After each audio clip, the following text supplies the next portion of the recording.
Hey guys, Becky here with Design Bundles, and I'm super excited to have you join me today because we have another really great Silhouette Studio tutorial. This time I am showing you how to use your image effects panel. Let's get started.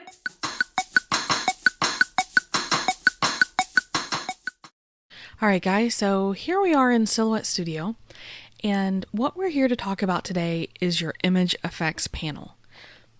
Now, image effects is great for bringing in and working with photographs in Silhouette Studio, but it can also be helpful in working with clip art also. So we have a couple examples to work with you.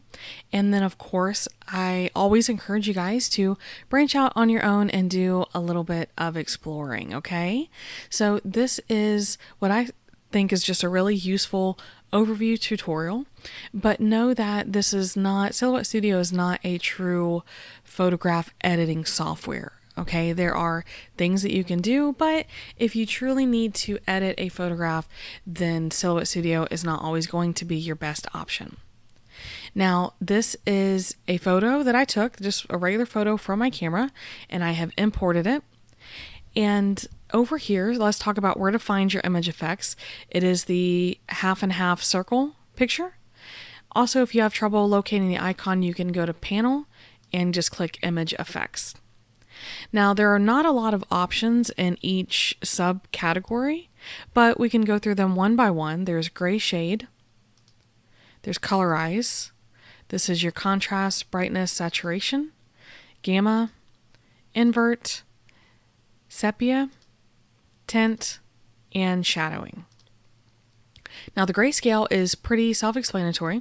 You're just going to move the scale, move the slider up or down. I mean, I guess obviously if you have a black and white photo, you can't move it down, but you can absolutely turn a regular photo into a black and white photo. You know what, let's go ahead and create a duplicate of our original real quick. That way you guys can compare what the original looks like to the one that we're editing. All right, so we can turn it into a grayscale. Colorize, this is one that, I mean, I guess it could be cute depending on the project that you're working on, but I find it more useful in the clip art, so we'll take a look at that after a while. But Colorize is going to change the color shades in there. Now this is where, I mean, this is neat, but this is one of the things that's limiting, where a true photo designing software, you would be able to have more control over what colors you're changing. The Colorize is going to change the colors of the entire photo. Brightness is going to increase the brightness of your photo.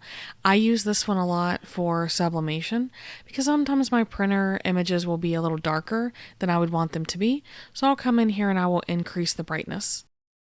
The contrast is going to obviously increase the contrast. And the saturation is going to brighten up your colors. A lot of times I will use a combination of all three. So I can go ahead and increase my brightness and increase my contrast. And also if I want to increase my saturation. Now a lot of times, and this is just a personal tip of mine, I will decrease the saturation on certain images. I do this a lot of times on images of myself, but you can do it on lots of different images as well. But if you have, I feel like I have a lot of redness in my face. So if I'm editing my own photos, I will decrease the saturation to kind of smooth that out, if that makes any sense. So if you're ever wondering a situation where you would actually want to decrease saturation, that could be one, okay? Then we do have the gamma. Now the gamma, I'll be honest with you, I'm not a professional with what all of these terms are for because, I mean, Silhouette Studio is my specialty. I'm not a photo editor, but I will a lot of times come in here and play with the gamma and just see how it affects my photo. So if I want to change the gamma and then come in here and increase the contrast. Oh, you do have to hit apply in between. Looks like it actually removes a lot of the shadowing that's going on.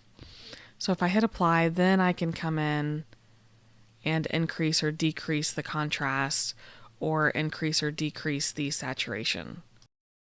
And of course, you can still use your undo button to undo any of the changes that you've made. The invert, now this is useful in certain instances where you're trying to get a good trace on a light colored image.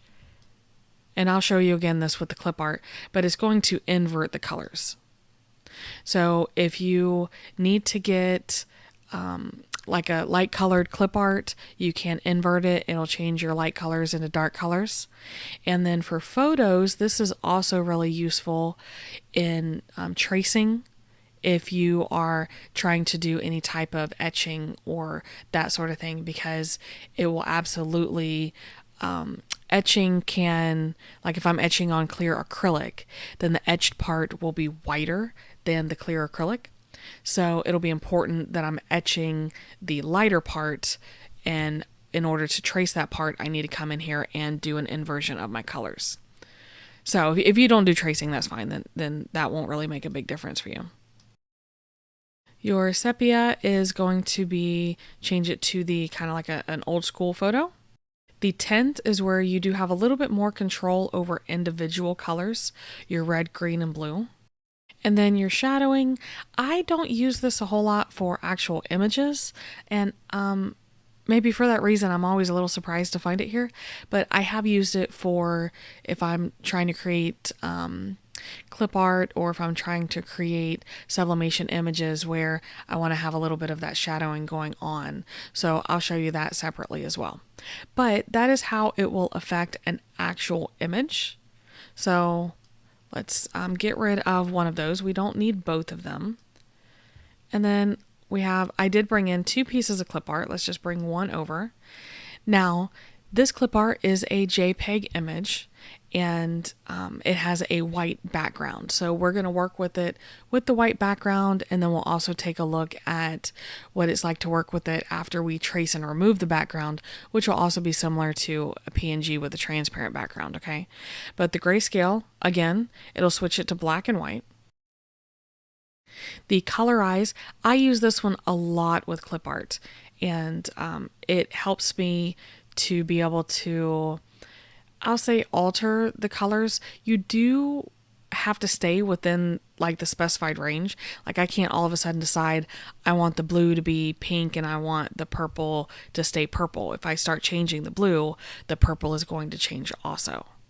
All right, so, but I can come in here. This is extremely useful for solid color watercolors, and that's what I use a lot for. If I have a watercolor image that I really like, but maybe I need it in a different color and not the color I have it in, then I can come in here and change the colorize. The brightness, again, kind of goes hand in hand, but you can brighten it up, you can darken it. If you are going to darken it, obviously you would want to go ahead and remove that white background because it will darken as well. Same thing with the contrast. You can increase or decrease the contrast. And then, of course, same thing with the saturation. Gamma, I don't use too much with clip art. Inversion, this is where you can invert it and get a better trace sometimes, depending on what you need it for. And I think the rest is pretty self-explanatory. I could come in here and just change the green or just change the red. All right, so let's trace this. I'm just going to select trace area. I'm going to increase my threshold to 99. Here, we'll back that down just, there we go, 98. And we're just going to trace and detach since it's just this single image. And let's do the same. I did bring in another piece of clip art just so you could see this one has a little bit more detail on the watercolor.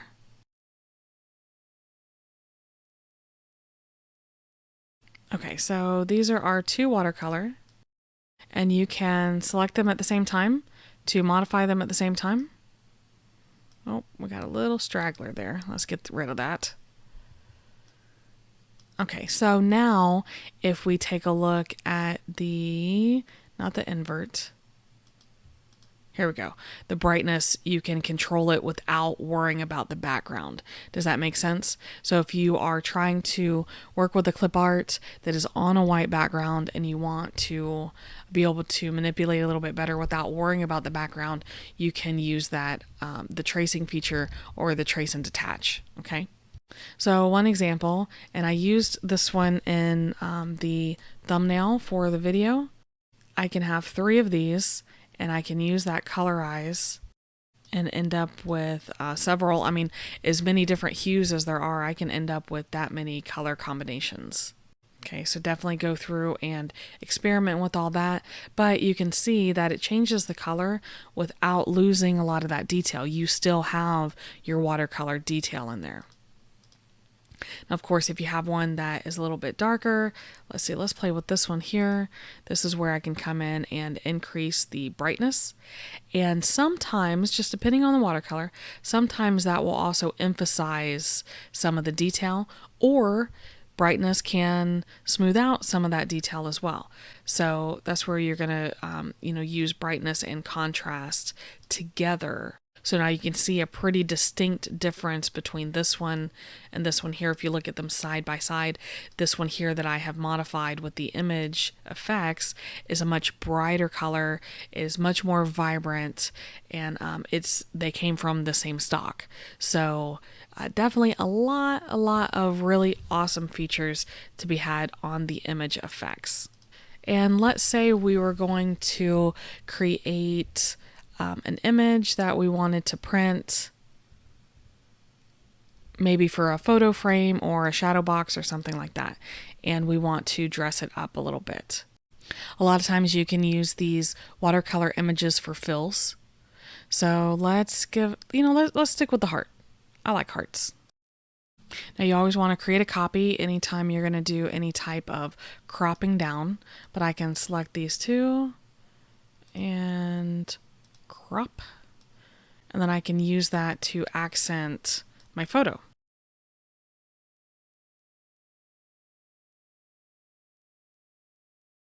Okay, so basically I've just kind of made my own clip art. Now, of course, if you were working with a set of clip art, then you could absolutely just overlay that on your photo. We do have, this is very similar to digital scrapbooking, and we do have a video on digital scrapbooking that would be very, very useful to help you dress up and make really memorable photos. But kind of what I wanted to show you was just a combination. I'm going to come in here to my image effects. I do want to brighten up my image a little. So like I said, especially if I'm going to print this out, I want these to be very, very, very bright. I'm going to lighten them up a lot.